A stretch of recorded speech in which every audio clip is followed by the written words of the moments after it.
আসসালামু আলাইকুম এভরিওয়ান, কি অবস্থা সবার? সবাই কেমন আছো? আই হোপ সবাই অনেক ভালো আছো। আমি আর হুমায়রা একটু অসুস্থ, কারণ ওয়েদার চেঞ্জ হচ্ছে আর এই ওয়েদারে অসুস্থ হওয়াটাই স্বাভাবিক। তো যাই হোক, সকালবেলা ব্রেকফাস্ট সেরে কাজে লেগে পড়লাম। আজকে হচ্ছে বারান্দায় দুটা শেলফ দিব। এই শেলফ দুটা আমার আগের ব্লগগুলোতে অনেকেই দেখেছো। নতুন বাসায় আসার পরে এই শেলফগুলো আর লাগানো হয়নি, কারণ প্ল্যান করেছি একটা ভ্যানিটি কিনে ফেলবো। তো এই জন্য ভাবলাম এটা এখন বারান্দায় নিয়ে যাই, বারান্দায় গিয়ে এটার উপরে আমি গাছ রাখতে পারবো। তো অলরেডি একটা কিন্তু আমি রেখে দিয়েছি। তো এটার মধ্যে স্ট্যান্ড খুলিনি, স্ট্যান্ডটা বেঁধে দিয়েছিলাম আর এটার মধ্যে স্ট্যান্ড খুলে ফেললাম। তো দেখলাম যে কোনটা কেমন লাগে। যেটা স্ট্যান্ড খুলে দিয়েছি এটাতে স্পেসটা একটু কমে গেছে, যার কারণে একটা গাছ দেওয়া যাবে। আর নিচেরটায় স্পেসটা একটু বেশি আছে, যার কারণে 2টা বা 3টা গাছও দেওয়া যাবে। তো তারপরে বারান্দার থেকে চলে আসলাম সোজা কিচেনে, রান্না করতে হবে দুপুরে। তো আজকে দুপুরে হচ্ছে বাঁধাকপি ভাজি করব। আর একটা কি রান্না করেছিলাম মনে নাই, বাট যতটুকু ভিডিও করেছি আর কি মনে পড়ে যা। আমি একটা বদ অভ্যাস, যেটা মানে কিছুদিন ভিডিও আপলোড দেই, একটু রেগুলার হই, তোমরাও একটু সাপোর্ট দেওয়া শুরু করো, তখনই হচ্ছে আবার কেন জানি না রেগুলার হয়ে পড়ি। এটা আমার লাক নাকি আমার বদ অভ্যাস নাকি আমি ঠিক জানি না, বাট আমি কেন জানি রেগুলার হয়ে পড়ি, তো ভিডিও দেওয়া হয় না, যার কারণে আবার মনে হচ্ছে যে একদম নতুন এই জগতে। তো এটা যদিও আমার প্যাশন, তো এই জন্যই হয়তো হয় না সব সময়, যে যখন মন চায় করি, যখন মন চায় না করি না, এরকম আর কি। তো অনেক দিন পরে আজকে আবার ভয়েস দিতে বসে খুবই আনইজি ফিল হচ্ছে।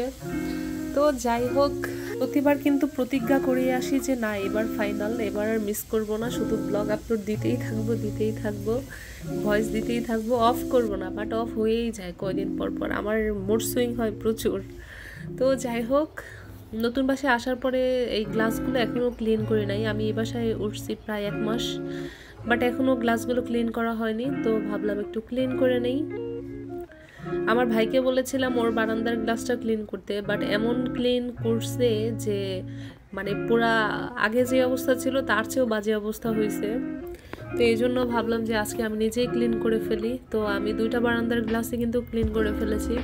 আর মাশাআল্লাহ, এগুলো অনেক ধৈর্যের কাজ, অনেক সময় লাগে আর ধৈর্য ধরে করতে হয়। ভিডিও ফাস্ট করে দিয়েছি, দেখতে মনে হচ্ছে কত ইজি, কত তাড়াতাড়ি করা যায়, বাট কাজটা করতে গেলে তখন ফিল করা যায় যে আসলে কি বিরক্তিকর, কি কষ্টকর। তো যাই হোক, তারপরেও ক্লিনিংটা আমার ভালো লাগে, কারণ মন ভালো হয়ে যায়।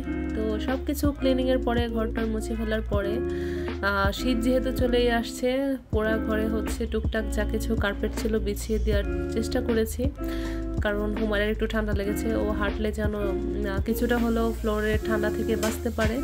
তো এদিকে বিকেলবেলা হচ্ছে আমার ভাবি, মানে আমার যা, মানে হুমায়রার হচ্ছে চাচি, সে আমাদের জন্য লুচি বানিয়ে নিয়ে আসছে। আর এখানে এসে হচ্ছে আলু রান্না করতেছে। এটা হচ্ছে আলুর দমও না ঠিক, বাট এটা একটু ভুনা ভুনা টাইপ, আলুটা খেতে অনেক মজা হয়। এখনই জিভে জল চলে আসছে আমার। ওই দিনেরটা অনেক বেশি মজা হয়েছিল। আমরা আমরা 3জন খুব মজা করে খেয়েছিলাম সেদিন। খুব সুন্দর একটা সময় কেটেছে আলহামদুলিল্লাহ। তো দেখতেই পাচ্ছেন। আর তারপরে হচ্ছে তুলসী পাতা নিয়ে আসছিল, শুনছে হুমায়রা অসুস্থ, আমি অসুস্থ, তো যাতে একটু তুলসীর চা করে খেলে কাশিটা ভালো হয়। তো আমি একটু চা বানাতে চলে আসলাম। অনেক বেশি করে মশলা দিয়েছি, আদা, দারচিনি, লবঙ্গ, তারপরে তুলসী পাতা, কারণ চাটা মেন না, একটু যাতে কাশির উপদ্রব থেকে একটু বাঁচা যায়, মানে গলার ব্যথাটা একটু কম হয়, তো এই জন্যই আর কি।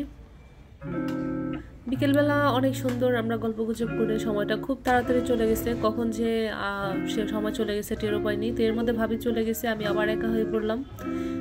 একা না, হুমায়রা তো আছে, তারপরেও একা একাই ফিল হয়। তো এইদিকে হচ্ছে শীতকালে আমার স্যুপ খাওয়া বেশি হয়, স্যুপটা একটু বেশি খাওয়া হয়, গরমের মধ্যে আমি স্যুপ তেমন একটা খাই না। তো এই জন্য হচ্ছে কিছু পাতিল নামাতে হবে, ছোট পাতিল নামাবো স্যুপ রান্না করার জন্য। আর হালিমও রান্না করা হয় শীতে, তো এই জন্য হচ্ছে আমি হালিমের জন্য একটা পাতিল নামাবো আর হচ্ছে স্যুপ রান্না করার জন্য। তো পাতিল নামানোর জন্য আমি কিন্তু বাহুবলী হয়ে গেলাম। পাতিল মানে বক্সগুলো উপরে ওঠানোর সময় কিন্তু আমি এমন ভাব করেছিলাম যে আমার গায়ে শক্তি নেই, আমি কিচ্ছু পারি না। তো তখন আব্বু ছিল, ভাই ছিল, ওদেরকে দিয়ে উঠাইছিলাম, বাট এখন একা থাকলে সবই পারতে হয়। যাই হোক, এখন হচ্ছে পাতিলগুলো একটু ধুয়ে নিচ্ছি। যেহেতু অনেক দিন ধরে ছিল বক্সের মধ্যে একটু ময়লা হয়ে গেছে, প্রায় 1 বছর তো ছিলই কমপক্ষে। একটু ভালো করে ক্লিন করে নিচ্ছিলাম। আর তারপরে হচ্ছে স্যুপ রান্না করব হুমায়রার জন্য। সবাই প্লিজ আমাদের জন্য দোয়া করবেন, আমার জন্য করতে হবে না প্লিজ, আমার মেয়ের জন্য একটু দোয়া করবেন, ও যেন তাড়াতাড়ি সুস্থ হয়ে যায়। আর ও একটু ভীতু টাইপের, মানে বয়স কম, বাট ওর বয়সী মেয়েরা যতটুকু সাহসী ও তার থেকেও ভীতু। ওর একটু কাশি হলেও অনেক ভয় পায়। তো এই জন্য আর কি খুবই একটা কষ্টকর সময়ের মধ্যে যাচ্ছি। ওর যতবার কাশি আসে ততবারই আমার কোলে উঠে বসে থাকে আর মা করতে থাকে। তো এই যে আমাদের স্যুপ কিন্তু রেডি। এখন হচ্ছে আগে হুমায়রাকে খাওয়াবো, তারপর আমি খেয়ে নিব। আর রাতের বেলা আমার ভাই আসার সময় কেক নিয়ে আসছে। তো এই ছিল আমার আজকের ভিডিও। কেমন লেগেছে অবশ্যই কমেন্ট করে জানাবেন। আসসালামু আলাইকুম।